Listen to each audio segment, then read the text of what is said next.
Hello and welcome to Realm's Edge Gaming. In this episode we're going to take a look at the fourth story in the Chronicles of the Wanderer, and the story is titled Protect with Honour, where, sailing through the darkness of an Ulguin sky, a Kharadron fleet is heading back to Barak Zilfin with a valuable treasure. Ancient enemies lurk in the shadows waiting for the moment to strike, but as the Kharadron soon find out, not everything is as it seems in Ulgu. There's a really nice introductory paragraph which sets the scene for the story. In the ember days of the Age of Myth, the forefathers of the Kharadron turned their backs on the old ways.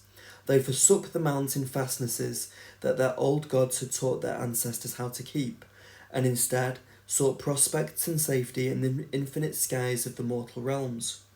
Many of those old strongholds fell to chaos in their time, but a few, a handful, better and more cleverly concealed from the foe, survived. So it was too for their gods. They still walked the mortal realms that their children had abandoned, and they never turned their backs on the Kharadron. So in our story, the first character that we meet is Admiral Trem Brockenthrom, who's hosting drinks at his table, attended by a handful of fleet captains. We've got Hikram, Brint, Gamson, and Thorngroom amongst others. And they're joking around the table when the Admiral says that there isn't much money in ether gold, as there's too much competition. Instead, there's more money elsewhere, and better to be chasing your riches where no other Kharadron is looking. Tankard in one ostentatiously begemmed gauntlet, the Admiral settled the other over the strong box subtly positioned on the table before him. The hubbub of conversation that had been the background to their meal until then fell suddenly away. To Brint, the silence seemed to be filled with threats and whispers, all of them emanating from the box. Archanaut suits rumbled. The converted tanker's endrins chuntered and iron bones creaked. Shadows brushed against the hardened glass of the porthole covers and slid across, but all eyes were for the box. Don't count your shares until they're weighed was a well-known saying, but the Admiral had an abiding need for his cleverness and wealth to be recognised by those he very much wanted to think of him as his peer. Who wants to see it? Who wants to see what it's all about? What the dracking elves won't let us have away? So, they all vote in whether to look in the box. Brint and the eyes have it, so that they do agree to do so. Brint joined every Kharadron around him in leaning across the table to see what was inside. "What is it?" asked the Klinkarn's captain. "By all means, Thorngroom, have a closer look." The Sky Captain looked uncertainly around him, then reached his hand into the box. "Draz!" He pulled his hand back, as though it had been bitten or stung. Several of the other officers startled. A few pulled weapons and trained them on the box. One had his volley pistol pointed at Thorngroom, just in case. Brint felt a whispering in his skull and a curious itch under the skin of his hands, and to his surprise, his own sidearm was drawn and in his hand. He felt a terrible urge to discharge it, and he did not really mind at whom. He stared at it for a moment, and then with a great effort, slid it back into its holster. The Admiral laughed, never at his own expense. Brint peered into the box. Inside, nestled in a bed of wire wool and padded gauze, was a roughly triangular piece of ruddy brass or copper. It was difficult to tell which without touching it, and Brint had decided that he did not want to touch it. It looked as though it had been ripped violently from some larger piece, as stress marks and deformations accounted for the entire sliver. A single droplet of Dwarden blood now covered most of its surface, and for a moment the imperfections in the surface seemed to cause the blood to flow into a shape. Lines split off from the centre and curled like a hieroglyph or an elven rune. Brint raised his hand to adjust the lenses in his helmet, sensitive to ether disturbances and Ulganite anomalies, but before he was lowering his hands again, the shape was gone. Just a bloody thumbprint on an otherwise unspectacular lump of metal, and a thumping in Brint's head. He looked around the table, and wondered whether the other Kharadron felt it too. Thorngroom, meanwhile, had torn off his gauntlet and was staring at his hand. In spite of armour and undersuit, a thin line of blood crossed his palm from thumb to little finger. He turned the hand over, horror rasping through the tubes of his breather mask. "What is this?" "I know what the elves think it is," said the Admiral, superstitious freaks. "But I found it first, and if they want it, then they and their queen are going to have to come to me, in Barrack Zilfin, and pay through their dainty little noses for it." "We should toss it overboard," said Thorngroom, with unusual vehemence, nursing his bloodied hand. The Admiral snorted. "Don't you start as well. The navigators will have found the final lighthouse in a day or two. I'm sure of it. Any day now, and we'll be back in the sky lanes of Shamon, perhaps even early as tomorrow. In the meantime, I don't need to remind everyone here that you're all under contract." He reached across the table and closed the strongbox. Brint could still feel it there. While the loadmaster dutifully locked the box and secreted away the key, the Admiral clapped his hands together as if to forcibly alter the mood. "Now," he grinned. "Who's ready for pudding?" The Han Gorak is the name of the Admiral Brockenthromb's ship, and it's massive and very well armed. The crew are trying to find a route along and navigate the shadow paths of Nakarth, but it is incredibly difficult, as it's so dark. There are some smaller ships around the Admiral's to protect it. Sistrom is a stocky gun hauler, about to be flown by Brint, who he met earlier on in the story. As he's working the dials, it says he looked up from his pre-flight reveries as a Dwarden he did not recognise. Wispy white hair poking out from behind his helmet's beard shield, stomped across the weather deck, past the machinesmiths, and made for Sistrom's airslip. He had all of the outdated kit he might have boasted. The one that kind of stood out for him was an axe strapped across his back, and was eating flaked lamprey from a tin with his fingers. "Who are you?" said Brint. "Vistkarn," belched the other, tossing the tin over the side and licking the metal fingers of his gauntlet. "Where's Hikram?" Wistkarn shrugged. "Grounded for the rest of the day. He's overrun his guild-allowed flying hours for the week." "Is this a joke?" Wistkarn said. "I never joke about the company regulations. That would be a violation of Sub-Article 18. "Wistkarn's an odd name." "My mother gave it to me. Or was it my father?" The Kharadron shook his head, then shrugged. "I've been billeted on Jonty's bucket to now. You know old Jonty. Anyway, it's all been arranged with the Grund commander. I thought I knew all the Grund corps in Brockenthrom's fleet. I have one of those common faces. I look like everyone." Without waiting on ceremony, the Dwarden clambered up and squeezed his greater bulk into the elevated gunner's cupola. An arm thrust out over the sky cannon and waggled an unstoppered flask, half filled with some astringent grog. "Quick nip before we're off." Brint recoiled from the smell. "I took on enough at the Admiral's table to fill an ironclad, if only to bear his company. But I'd rather keep the last of a Witsme about me now." "Suit yourself. Buckle in," said Brint. "We're already overdue on patrol." They get going, but the shadow paths are formless and grey, and it describes the ships really nicely as a flotilla of lights that sailed through the mists of Ulgun.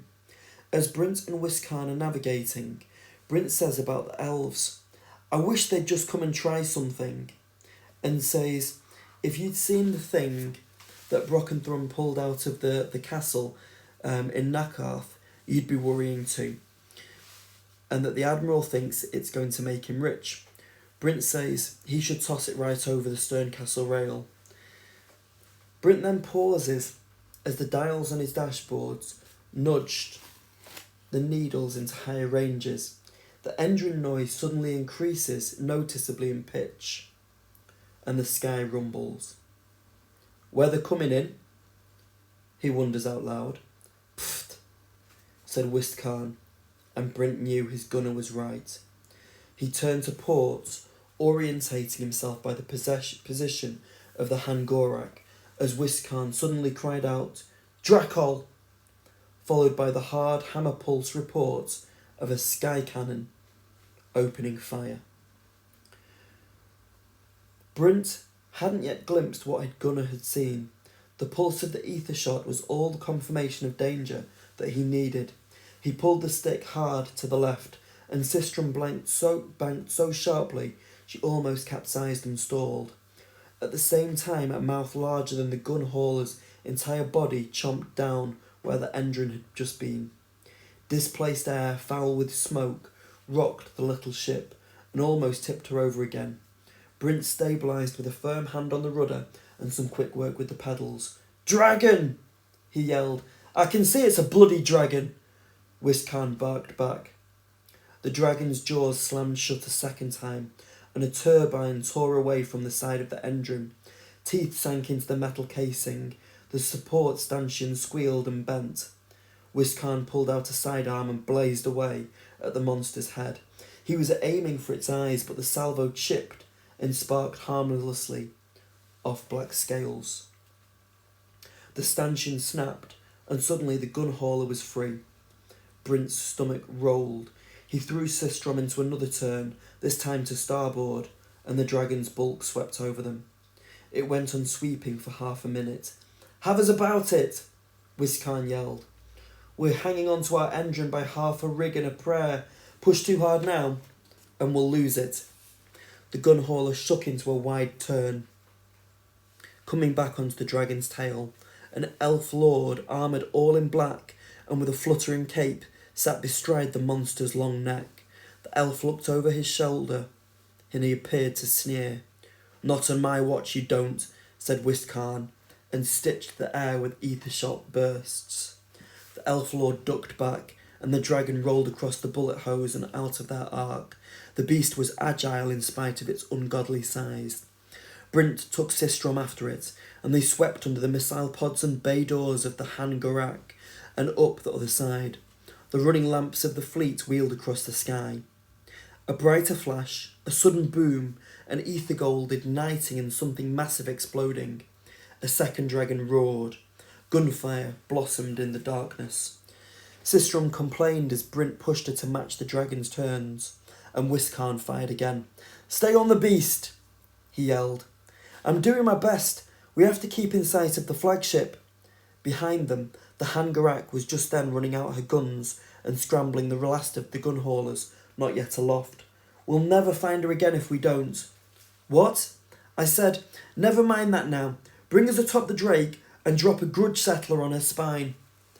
Brint grit his teeth. What was it with gunners? They always expected miracles of their pilots. "I'm taking us back. Hold us steady. We're too far from the fleet already. One more shot." The elf lord glanced over the fluted pauldron of his shoulder armour. The dragon bellowed, trimmed a wing, and then swept across to ram them. Had the monster hit them, it would surely smash the gun hauler with ease. Brint slammed his feet down on the pedals, shuddering the gun hauler into an ungainly climb that lifted her over the dragon's back. "Now!" Wiskan bellowed. "Now! Bombs away!" Too late. The dragon was already flapping ahead of them and roaring. Wiskan shouted in frustration and opened up with one last burst from his cannon. The hail of ether shot punched through the dragon's hard black scales, glittered through meat and muscle, and then puffed out the other side of its enormous body as if from a large cloud. The dragon, and the elf lord upon its back, came apart like a cloud shape in a strong wind. Wiskan gawped. Brint felt cold. Cursing, he broke them off. "That's it. We're heading right." His words trailed off. He stared into the vast night, the endless cloud and dark of the shadow paths that now lay between them and Realm's edge. The fleet was gone. There was no fleet. Back. So, Brint shuts everything off but the Endrin, then goes to see the damage that's been done to the gun hauler with his sky suit on. The Endrin's leaking, and there's only enough for a day or two. They can't land, as they wouldn't have enough power to get going again and take off. Instead, there came a rustle from the cupola, as Wiscarn unfolded a large map. "Put that away!" Brint yelled down. "You've not been certified." "Are you worried that we'll get more lost?" Climbing back down as quickly as he could, hooking himself back up once more. He was as far as the guide rail. He was never so hasty as to overlook proper safety regulations. He dumped himself back into the pilot's couch. At the same time as he was beginning to unclip himself, Wiscarn had finished misfolding the map and was stuffing it under his seat. He stood up, making the underpowered craft wobble perilously from side to side, and leant over Brint's side to root about the stowage pockets. Brint swatted at his arms. "Get back over there before we capsize." "Where's the book?" "Sit down. This is enough your fault as it is." "Trom." Wiscarn sat back down, but did so with a small pocket ledger that he had drawn from the seat's back sleeve. He muttered to himself as he flicked through its brass-edged pages. The book, as it was approvingly called by the Grund pilots who relied upon it, was a detailed log of weather anomalies, navigational charts, and other assorted curios and hazards, describing every known and half-known skypath within a given region of the mortal realms. This was the 14th printing of the Nav League's Ulganite edition, volume 46, Nakarth and Misthoven. "Give it up," said Brint. "There are no markers to be found. If the Admiral couldn't guide his own flagship through the shadow paths, then neither can you." Wiscarn raised a finger from the page, and with his eyes still on the tabulated pages of the book, indicated an unprepossessing patch of gloomy cloud to starboard. "I think we should go that way." "Why that way?" The older Kharadron shrugged and closed the book. "A feeling, an instinct, call it Duardin intuition. I'd rather stake my life and ship on Duardin science. Would come crashing over some other patch of Nakarth be so awful? Are you looking forward to crashing onto this bit for some reason I ought to know about?" Brint muttered under his breath, but his gunner had a point. They'd get nowhere by staying put. "When we get back to the Hangorak, Hikram and I are going to have stern words about the proper spirit of the code." Wiscarn chuckled and strapped himself back in. 30 minutes, mind," said Brint. 30 minutes and then I'm setting us down. Well, we still have fuel to do it, and I end up in one piece. After that, we'll just have to try and make to the realm gate ourselves on foot. Might take a while." Brint decided not to answer. It would probably take forever. Sistrom is going through the sky of Ulgu, and the dark's playing tricks on them. They're seeing things in the clouds and shadows, like sky ships, and even Barak Zilfin itself. Wiscarn seems largely unconcerned and is humming a sky shanty, and it's not one that Brint recognises. And he'd sailed under every sky in the 8 realms. Wiscarn is navigating and steering, when suddenly Brint caught what appeared to be a faint flicker of light as his lenses moved across its path. When the source then disappeared, he dismisses it as another illusion. But then it winked again, in exactly the same spot as before. He sat up, still half a mind to let it go, unremarked until, "What's that?" said Wiscarn. "You see it too?" Brint was relieved. "I thought I was imagining things." The light blinked out again, regular as Duardin-built clockwork. "It's the lighthouse!" Wiscarn cried, thumping the metal fuselage in triumph. "It's got to be! How in Grundny's sooty beard did you ever find it? All in the charts, lad. Are you saying that Admiral can't read a map? Well, that's speculation above my contractual level." "We could plot our own route to the realm gate from here," Brint said, thinking quickly. "There should be spare fuel and some basic tools aboard the lighthouse, assuming the lighthouse master is abiding by company regulations." "Is that what you want to do now? Go home? You still want to try and find the fleet?" "You don't. It's impossible. You thought this was impossible, and it is. A miracle is what this is, and now you want another one. I'm not a religious Duardin, so I'm not sure exactly how it works, but I'm pretty sure that it's pushing it." It's what the Admiral's paying us for.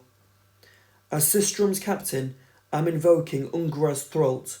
The Admiral's led us to a lost cause, and our contract with him is hereby nullified. You think that'll hold water with the code rights of the Skyfleet's Guild in Barrack Zilfin? If ours is the only story they ever hear of it, it will. A sharp intake of breath rasped through the other Kharadron's filters. Khazar Valrank. Don't you go quoting the company motto at me. For a long minute more, the two stared at one another from either side of the sky cannon barrel. Brint gave in first. Do you really think we can find them again? I've no great wish to be shipwrecked without profit either, believe it or not. Brint scowled and turned to the controls. He gripped the stick as though tempted to snap it from the box and toss it overboard. But to his surprise, he found himself trusting his gunner's better judgment. If we don't find them, then we won't have enough fuel to land. I wouldn't have wanted to land here anyway, said Wistkarn. There's naught down there but elves, and cruel bitter elves at that. A string of lights climbed out of the dark sky in constellations, the familiar and welcome outlines of a Kharadron skyfleet in the line of battle. His elation was brief. Ether-shot tracers and air supremacy mines punctuated the darkness with pulsing lines and brilliant waves, whilst dragonfire swabbed the Dwarden vessels, iron decks like something illuminated from a retired Archanaut's nightmare. We found it, he breathed. What's left of it, said Wistkarn. The Klinkarn was gone, and the Grimnin as. They were short a gun-hauler. Black dragons and their lordly elven riders swooped and harried the embattled vessels, a dozen strong and flocked by demon-winged elf women, like gunship carriers scaled in black. Even while Brint watched, a host of the winged elves descend on the Stucker, and while the frigate's Archanaut crew and Grundkorps left her guns silent to fight the harpies off, a black dragon spewed noxious black fumes across her deck. Even from such a distance and surrounded by thunder, Brint could hear the screams. While the crew burned, the dragon tore the ship apart. A handful of Kharadron got themselves to sky rigs and jumped, but not many. Brint watched the Stucker disintegrate, finally losing its grip on its endrim, and dropping like a thing overlooked by the gods of the realms until that moment. Brint swore, and meant it in a way that he'd never done before. Canary life-takers, said Wistkarn, daughters of Khaine, and if I'm not mistaken, their brethren of old from the Orders Serpentis. These were their lands, you know, long ago before chaos drove them from the 13 dominions and into the welcoming arms of Sigmaron. They were noble creatures once, ungrateful faggy. The Grun pilot's ancestor's mask issued a grumbling sound. Long is the list of grudges owed to these particular lineages of elf kind, longer than my beard and yours tied together. You know more about it than I do. Mayhap I do know a little. What do the daughters of Khaine want with the Admiral's treasure? Maybe they're under the impression that it's not the Admiral's. Brint glanced at the dashboard. The tanks were as good as empty. Will be no good to anyone in the air. We need to put down. Then take us in, lad. License slow. Wishkarn pointed. There's the flagship. The Hangarak had never looked more imposing or more ponderous than she did then, surrounded by enemies, her escorts crippled and aflame. Her long deck crackled like a string of firecrackers in the Ulganite night. Deck sweepers and fumigators just barely keeping the huge capital ship free of glaive-wielding she-elves. Brint took Sistrom in, gritting his teeth as she rattled her way through a wide grimace of a turn around the battlefield and through. A canary elf swooped onto them with a gut-twisting shriek. She dropped from starboard outside the arc of Sistrom's main gun, and far too small and agile to be brought to bear in any event. Brint ducked his head as her thrusting spear scraped across the undamaged side of the Endrin stanchion, drawing sparks. The Kinnarai flapped back like a bat that had just struck a glass screen.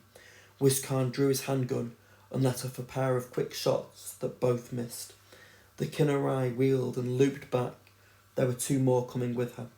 They were practically on top of the flagship now, The battle was all around them. Bigger ships and richer targets were everywhere, but Sistrum was starting to draw notice all the same. "Can you keep them off for just a minute?" "No." "Not even one?" "Not even." Brint glanced up at the gunner's cupola and snorted. He was not even sure what was so funny.